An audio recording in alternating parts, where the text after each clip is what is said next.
Welcome to all in exam days. This is the magnetic effect of current and magnetism. Here we will cover the part of magnetism where we will see the bar magnet as solenoid. In this we will see the bar magnet especially, and we will try to understand the bar magnet or relate the bar magnet with the solenoid.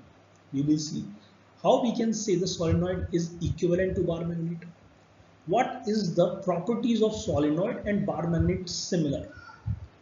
Okay, and how to find the field strength for these terms, means the bar magnet and solenoid. So before we move to any conclusion, we must know a simple thing, that what is difference between a magnet and a magnetism. Okay, so magnet and one is magnetism. Okay, so when we talk about magnet, what it is a material. Okay, and what is magnetism? A material that has both attractive and repulsive property. Okay, attractive or repulsive, not or, you can say and repulsive. Okay, example is your piece of iron, example is your nickel, cobalt, all this thing. But when we talk about magnetism, so it's a, you can say, property of attraction or repulsion is called magnetism. So when we suspend a magnet freely like this, okay, freely like this, as a thin long piece of magnet comes to rest nearly in the geographical north and south direction. Okay, so when we talk about the magnets, we come to know the basic magnet, that is bar magnet. So if someone asks you, just define the word bar magnet, how will you define a bar magnet? So if we say bar magnet, it means we are talking about some material, isn't it? Because we already decide that magnet is a material that has property of attraction and repulsion, but magnetism is a property. So when we talk about magnet, especially bar magnet, see, there are many types of magnet: bar magnet, magnet needle, horseshoe magnet, and a ball-ended magnet. Especially we are talking here for the bar magnet. When we talk about the bar magnet, so how we can define a bar magnet? So bar magnet, it is a bar. It is a bar. In the shape of bar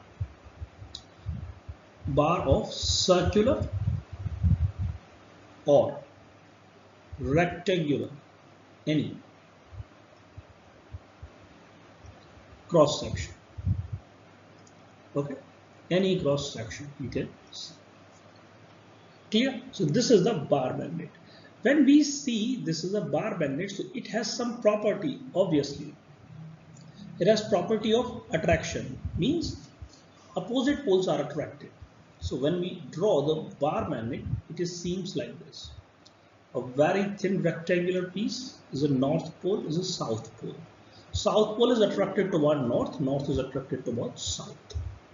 Also, when we talk about the attractive property of bar magnet, we are talking that we are considering the magnet attracts a small piece of iron, a small piece of cobalt, nickel. When magnet brought near the heap of iron filings, we have a certain kind of pattern is observed. That pattern is what we call magnetic field pattern. So if you observe the magnetic field pattern, when you have iron filings near the bar magnet, you can see the most of the iron filings near the bar magnet is at poles. Okay, is at poles as compared to the middle one. So the poles has lots and lots and lots of iron filing compared to the middle part. Clear? Because the ends work magnetic attraction which is maximum. Okay, and means the poles of the bar magnet has maximum strength, maximum attraction power. Okay, so that's why this kind of observation is there. So every bar magnet, if we talk about every magnet, not especially bar magnet, every magnet is what having poles, two poles especially. Okay, another you can say bar magnet is directive in nature. What does it means?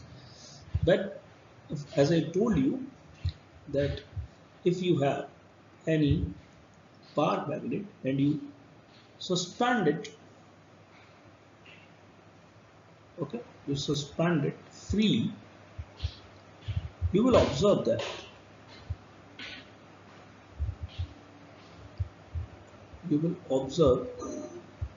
there is something property. That property is what we call okay, if I draw the bar magnet in a simple way, okay, like this. So this has some property that is directive property. Directive property is what you can say that when the pole of magnet which is point toward the geographical north is called the north seeking pole or north pole, and the pole that is toward the geographical south is south seeking pole or south pole. Actually the north pole, north geographic pole, south geographic pole is the pole of earth, because we consider earth also as a great size, a large size magnet, so it has a directive property. Okay, and on this directive property many concepts work. If you remember, like we have a magnetic needle which gives the direction, it only work on the concept or the basic of the earth magnetic field. Okay, then repulsion property, attraction property we already see. North attracts toward the south, south attracts toward the north. Another is monopole does not exist here, does not exist. What does this mean? You have a bar magnet like this, and obviously the one end is north, another end is south. You break it. When you break it, automatically this is north, this becomes south, and if this was south, this becomes automatically north. Again you break them. So if you break it again, same concept is observed, that we can say north on one hand and south on another hand. Okay, like this. This is north, south, again here south, north. So this is the property. This property shows that monopole does not exist, because monopole exists in case of electric field. You can have simply a positive charge, simply a negative charge. It's not a binding condition that positive and negative charge always occur in pair, but it is a binding condition here that north and south pole